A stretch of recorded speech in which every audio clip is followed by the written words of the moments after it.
I've probably wanted to be a journalist since I was 12 years old. The thing that always really drew me to photojournalism was that ability to combine my unique perspective on the world with the dignity and the bravery of your subjects. Being able to show the world something in a split second that crosses all languages and have them understand a story and issue a moment with such complete clarity. Photography was a way for me to give myself permission to understand things that I was concerned about or curious about, or grasp people's attention and lead them into telling a further story. It's,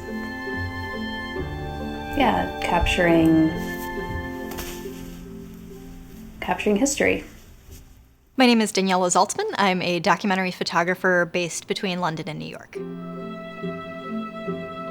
Most of my work has ended up being rooted in rethinking history through a decolonial lens, looking at the impact of colonization, how that has changed and shifted the course of countries and issues and people's lives.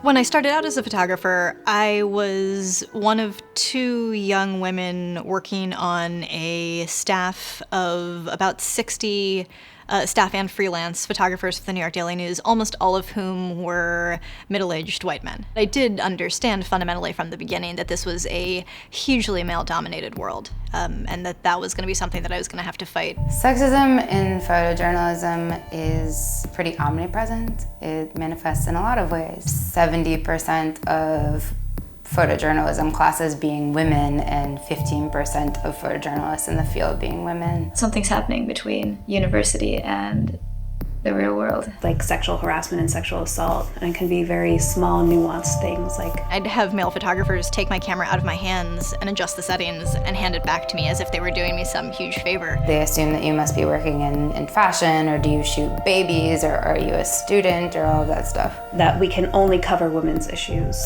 We can only cover very sensitive matters. Based on the body I'm in. I think there are so many assumptions that are layered on women photographers. I gave a presentation of my work from Venezuela, much of which was shot on the front lines of the unrest there, and had a male editor come up to me afterwards and tell me it was a good thing that I wasn't really covering the hardcore part of the unrest because he had heard it was really dangerous. People's preconceptions about what you are as a woman are literally so powerful that they cannot see your photographs. For female photographers who are willing and ready to take on that challenge, no photo editor should tell them, well, I don't think this is the right place for you. I don't think this is the field you should be working in. I think you should go work on this nice entertainment story instead. But in an industry that now is largely comprised of independent contractors, where hireability is linked not only to talent, because there are many, many talented photographers out there, but also how much you're liked by the photo editors. It's hard sometimes to speak up. It's hard to say, this is not okay, we need to be better. We've all sat by for a really long time. We've all tolerated assault and abuses and sexism and these microaggressions, all these little things that make the industry a really complicated place often for women. And I didn't want to sit by anymore. We've been talking about the sexism that we encounter for years, and Daniella came up to me one day and she was like, God damn it, I'm doing something about this. And within a couple of months, because Daniella is a superhuman juggernaut, she had made it happen, and it was real. I think I just felt like I had this degree of privilege as someone who was established enough in the industry that I was respected, my work was respected, and I had a degree of editorial freedom in that I wasn't really relying on commissions, I wasn't relying on editors liking me, fortunately. And so it freed me up to open my mouth and to start complaining and to start saying, hey, we need to do better, we need to change something. And Women Photograph is very much a manifestation of me wanting to be a thorn in the side of the industry and say when something is wrong, when I feel something is wrong. I was constantly being told by photo editors, well, I would hire more women if I knew where to look. And the truth is, these people exist. There are quite a few of us. And I was getting so frustrated with having the conversation and being on panels and talking about diversity and why it's important. And so I finally just decided, look, I'm going to make a list. Next time I have this conversation, I want to be able to say, here, I made this thing for you. Go take a look. You never can use this excuse ever again. And that's when the database started.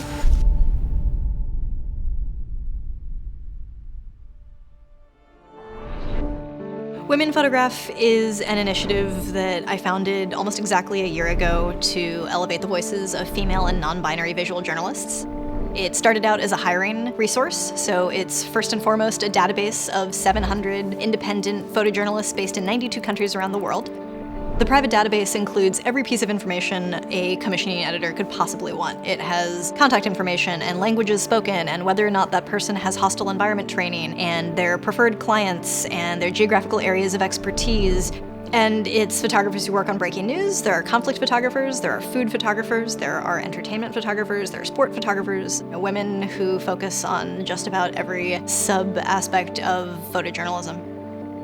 And then from there, it expanded to include an annual grant program, a mentorship program, an annual workshop, a travel fund, and a data collection team where we try to collect numbers on publication statistics within the industry. I've never really interacted en masse with this many female photographers before, just in a space that was our own, and it has been remarkable and astonishing and wonderful to see just how supportive everyone has been. Resource sharing and helping each other brainstorm placements for stories and providing contact information for photo editors. It's been incredible how much support and love and warmth there has been. And that, to me, is the best part of Women Photograph, is that there is this huge community of people who are working very hard to support each other. I think Women Photograph has been just so incredible because suddenly you have this global network of women photographers. It's the most helpful community of photographers that I've ever been a part of. It's so supportive. It allows me to participate with younger women and encourage them and mentor them and see what they're up to. It's something that should have been happening for a long time now, and I can't imagine how I lasted so long without having that kind of sisterhood and solidarity. I think it's also a really remarkable opportunity for photo editors to get to know the people who live in the countries where they also work and to see different interpretations of societies and cultures. We cover life, and life is more than just the male perspective. There's so much value in having a multitude of perspectives. And if you're only getting a single perspective, then you're not doing justice to the people who let you in their lives. I want us to be good, responsible, ethical journalists. That's why I care about this so much. And if we are looking at newspaper front pages that are 85 to 95% shot by men, that means that we're looking at the world through a predominantly male gaze. We're looking at conflict and politics and entertainment and sports only through the ways that men see these issues. And that's toxic. That's deeply dangerous, not just for us, but for our audience, for the entire population, for children. And so I really want photo editors and photographers in particular to be mindful of the fact that if we want to responsibly tell the stories of diverse people around the world, we as storytellers have to be diverse. We have to come from across the spectrum of identity, or we're not going to understand. We're not going to report with nuance. And I would like to think that for all of us that we'd always want to leave a business that is a better place after us. So I think that's our responsibility. I think it's our job to constantly be trying to improve this space.